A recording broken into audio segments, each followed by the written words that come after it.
So have you ever noticed your garage door not opening maybe a couple inches and stop? Odds are you got a broken spring just like here. So first, we got to unwind the other spring safely. So use these special winding bars. Here's the old spring. And we're going to install the new ones.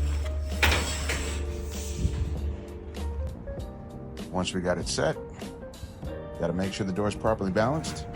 We check the knees, waist, and shoulders when it's detached to make sure that the door and motor will work together.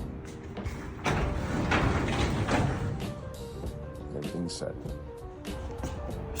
Then we lubricate all the rollers.